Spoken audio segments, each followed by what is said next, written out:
La Segunda Guerra Mundial enfrentó potencias que parecían invencibles. Japón, con su flota esforzada y su espíritu samurái, creía tener el dominio del Pacífico. Pero entonces emergió un arma inesperada en manos de los aliados. El P-47 Thunderbolt, con cañones que literalmente cambiaron el rumbo de las batallas navales. ¿Sabías que aquellos robustos aviones de combate estadounidenses destruyeron buques con una precisión casi diabólica? ¿Y qué esto hizo que Japón cuestionara por primera vez su supremacía marítima? Hoy te contaré cómo los cañones del P-47 hicieron lo impensable: pasar de objetivos terrestres a aniquilar flotas. Vamos a ver los momentos decisivos, los errores, las decisiones que marcaron la guerra. Y no te preocupes, al final te invito a suscribirte si te gustó el video. Sin más, comencemos. Para entender el impacto del P-47 en las flotas japonesas, primero hay que retroceder al contexto naval del Pacífico en los primeros años de la guerra. Japón, desde antes de su ingreso al conflicto, había invertido enormes recursos en su armada.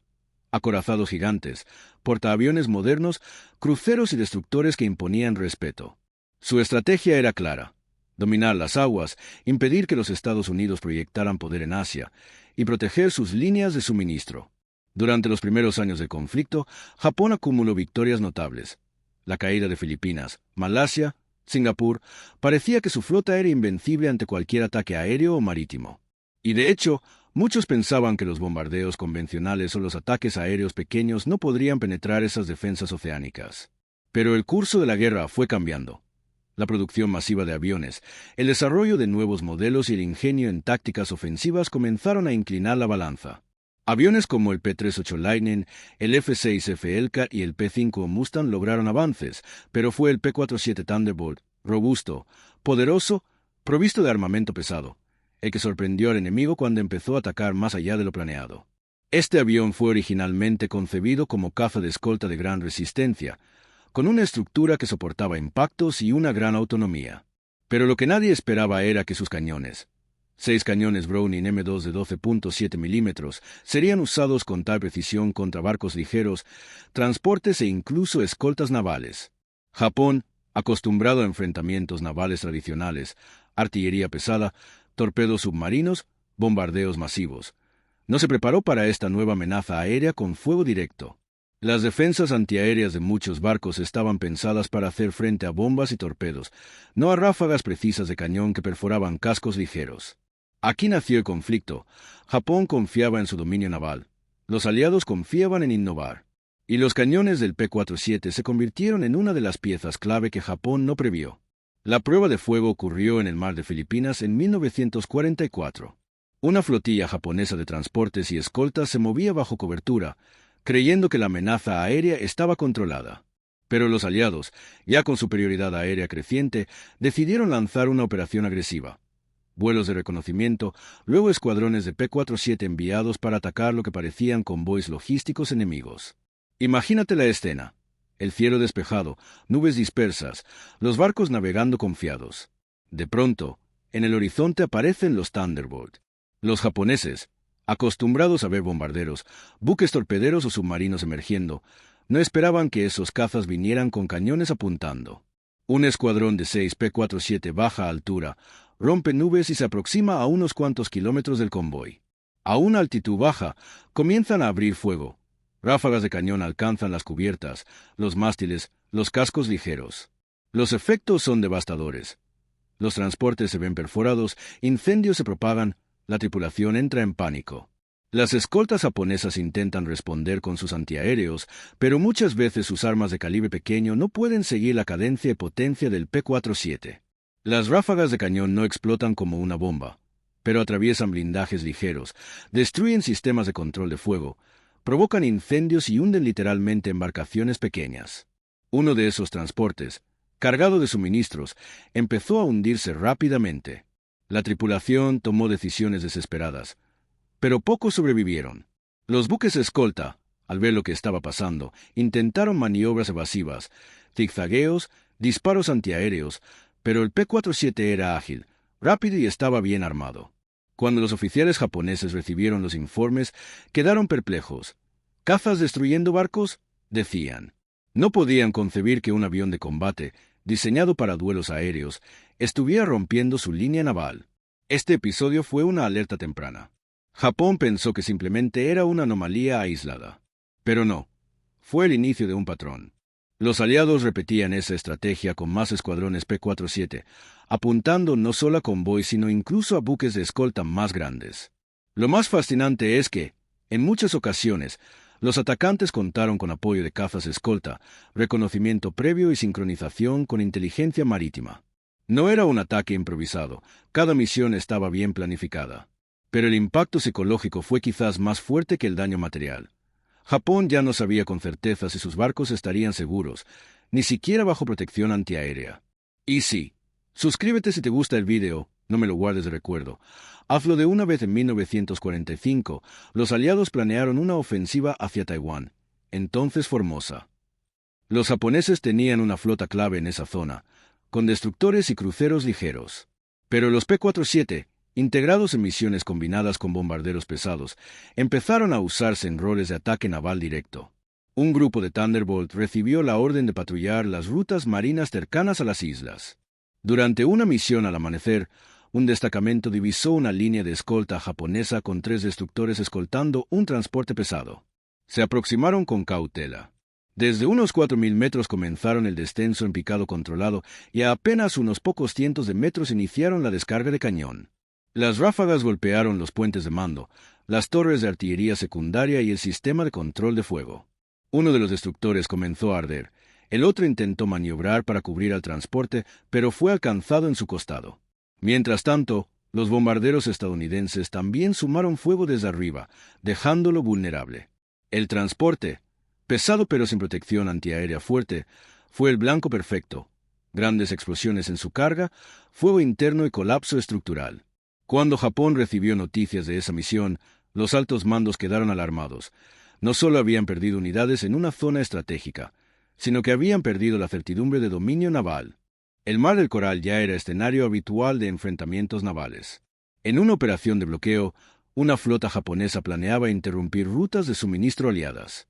Canadá, Australia y EU colaboraban con escuadrones aéreos.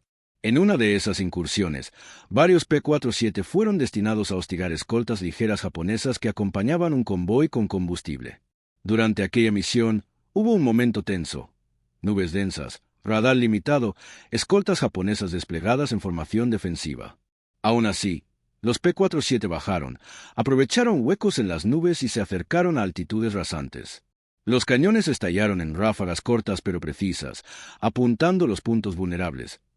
Puntos de mando, chimeneas, depósitos de combustibles puestos. Uno de los destructores fue impactado cerca de su sala de máquinas, se paralizó y quedó atrás. Otro recibió impactos en su torre de artillería, dejándola inutilizable. Los japoneses intentaron contraataques antiaéreos, pero la velocidad del Thunderbolt les impedía seguirlo fácilmente. Algunos P-47, ya en retirada, realizaron disparos adicionales que alcanzaron zonas de puente. El efecto combinó fuego con envío de bombas ligeras desde altura. El resultado, el convoy quedó vulnerable y los japoneses perdieron varios buques menores. Pero más importante aún, el prestigio naval sufrió otro golpe. Comandantes japoneses empezaron a cuestionar los parámetros tradicionales de defensa marítima. Se desembarcó en Okinawa y la flota pesquera. Quizás uno de los momentos más simbólicos fue durante la batalla de Okinawa. Allí, Japón concentró recursos para resistir el avance aliado.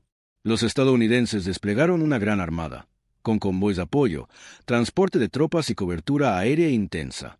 Los P-47 fueron usados no solo en misiones terrestres, para atacar posiciones, sino también para hostigar las líneas marítimas japonesas. Transportes de refuerzos, buques de suministro y escoltas japonesas se convirtieron en objetivos. En una misión memorable, un escuadrón de Thunderbolt divisó cerca de la costa un convoy japonés escoltado por una serie de lanchas rápidas, destructores ligeros y buques cargueros de refuerzo. Los P-47 bajaron en picado, esquivando antiaéreos costeros y navales, y soltaron ráfagas de cañón justo cuando pasaban sobre la columna naval. Las ráfagas perforaron cascos, rompieron cables de comunicación, provocaron incendios en puentes de mando, hicieron volar la superestructura. Un par de cargueros se incendiaron, otros sufrieron explosiones internas en sus bodegas. Las naves escolta intentaron recibir el fuego, pero muchas de sus armas no estaban diseñadas para seguir aviones tan rápidos de cerca. En paralelo, bombarderos medianos lanzaron bombas que completaron la destrucción. Algunos barcos se hundieron, otros quedaron muertos o inutilizados. El caos fue absoluto. Japón perdió suministros críticos, refuerzos y perdió la certeza de controlar esas aguas. En el mando japonés, nadie esperaba que un avión tan superior en vuelo se volviera un destructor naval aéreo. Comenzaron a rediseñar defensas, a estudiar tácticas antiaéreas más densas, a replantear la combinación naval-aérea que hasta ese momento parecía invencible. ¿Qué hacía al P-47 apto para destruir buques? Varias razones. Robustez estructural. Su fuselaje era resistente, podía soportar daños moderados y seguir operando. Esto le daba ventaja en misiones agresivas y cercanas. Potencia en cañones. 6 cañones Browning de 12.7 milímetros, con una alta cadencia de fuego, permitían concentrar mucho poder en ráfagas cortas. Velocidad y maniobrabilidad. No era un caza ligero, pero combinaba velocidad y capacidad de maniobra suficiente para acercarse y alejarse rápidamente. Autonomía y alcance. Con tanques auxiliares y vuelos en ruta optimizada, podía operar lo suficiente para alcanzar rutas marítimas más allá de bases aliadas. Coordinación con reconocimiento. Los ataques no eran al azar. Misiones de inteligencia marítima identificaban convoys, rutas y horarios. Tácticas de uso. No bastaba con tener el avión. Los aliados diseñaron tácticas específicas. Vuelo en formación. Varios P-47 coordinados para atacar desde distintos ángulos, reduciendo la efectividad del fuego antiaéreo. Divisiones de rol. Algunos aviones abrían fuego con cañón, otros atacaban con bombas ligeras o cohetes, creando un efecto combinado. Bajos perfiles de altitud para minimizar el tiempo de exposición a fuego antiaéreo. Ataque sorpresa. Uso de nubes. Distracciones. Rutas menos esperadas. Apoyo de cazas interceptores para proteger al P-47 ante posibles ataques enemigos. Reconocimiento previo y cobertura aérea para asegurar rutas de entrada y salida. Errores y debilidades japonesas. Los japoneses tenían sus fortalezas, pero también debilidades que los P-47 explotaron.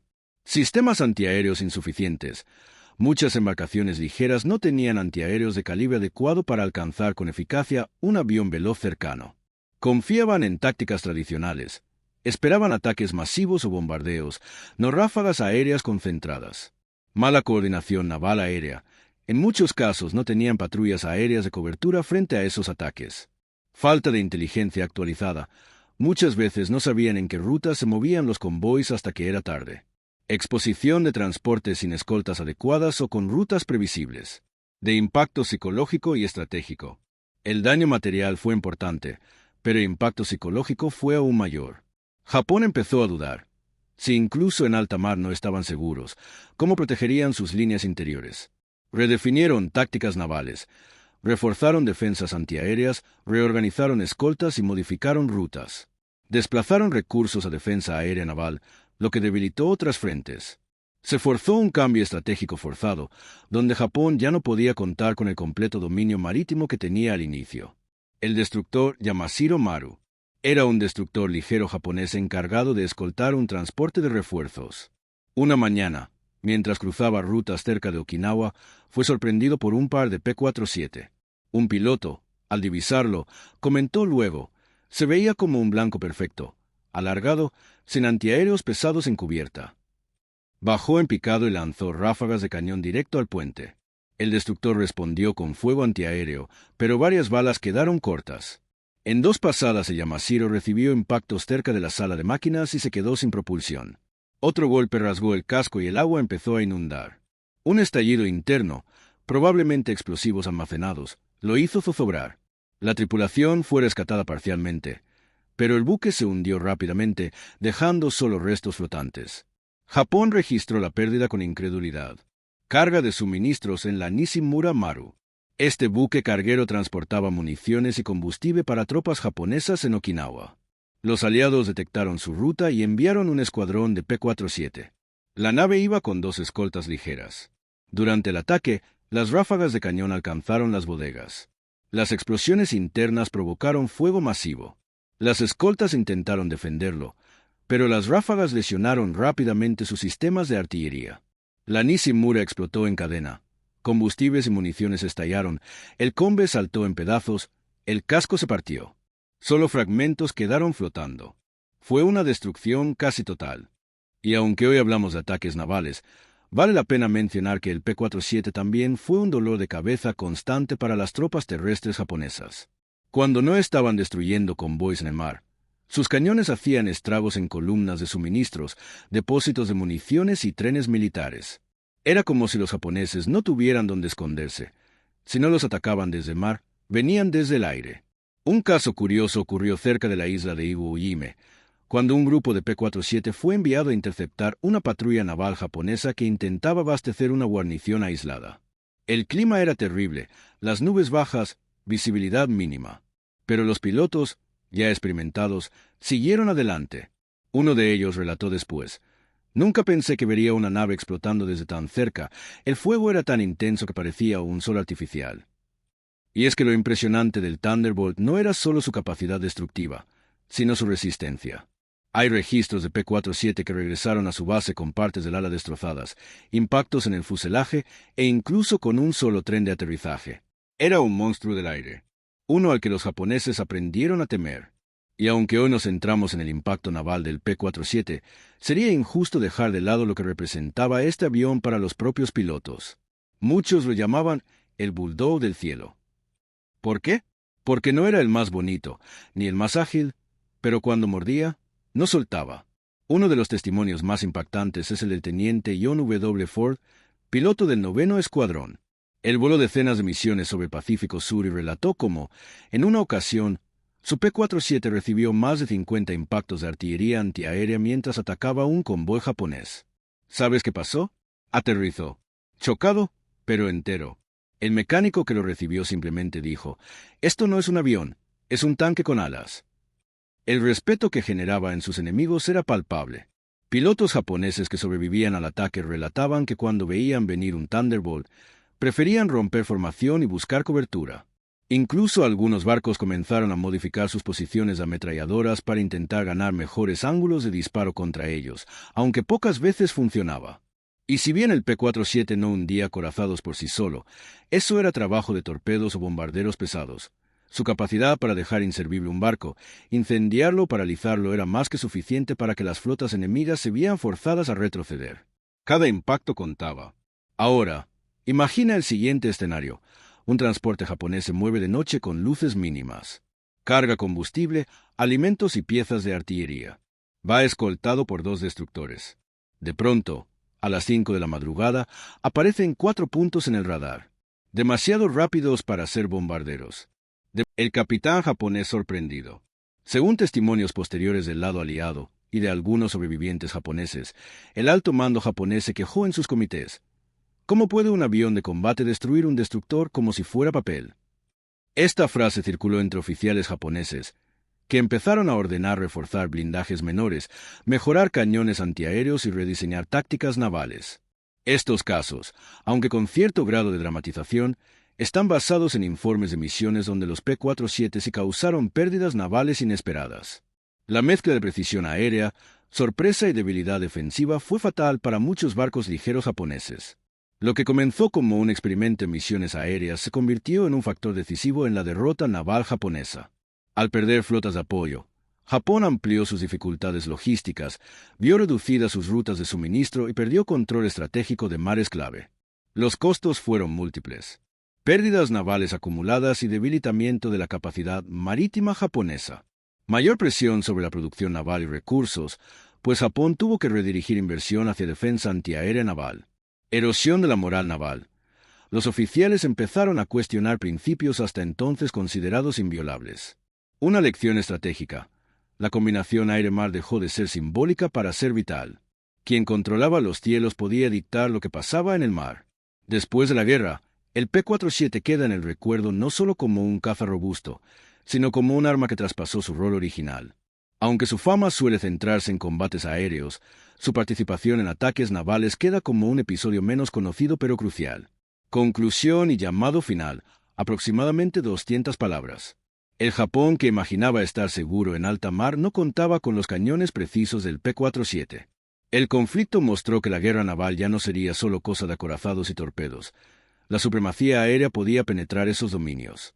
Al ver cómo transportes, destructores y convoys japoneses eran destruidos por aviones de combate, Japón tuvo que replantear doctrinas enteras.